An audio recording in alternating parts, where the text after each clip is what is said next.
and they're just going to be another kind of computational tool that we have. Vanessa, what opportunities do you see here and for cooperation as well across various different disciplines of science? Well, I love that science is so collaborative and it's colourful, in my opinion, and to get a room full of different scientists from different disciplines is so exciting, and that's what I love about science. You know, it really is, and I'm obviously biased, but to be able to bring a group of experts from working on a project, like with our whale drone research, we collect whale snot using drones, and some people may have heard of whale snot before, but if you don't even care about whales or the ocean, I hope that sound of whale snot got your attention right now. Because it does tell us a lot, doesn't it, about the health of our oceans, the health of our planet. That's right. And in the past, to collect health information from whales, we relied on killing whales and getting close to them, and they're pretty big. But my point is, really using a whole skill set of different people from different disciplines.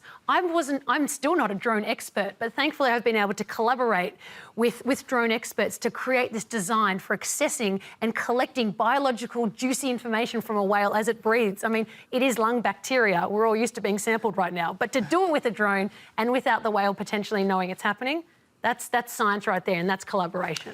Let's go to our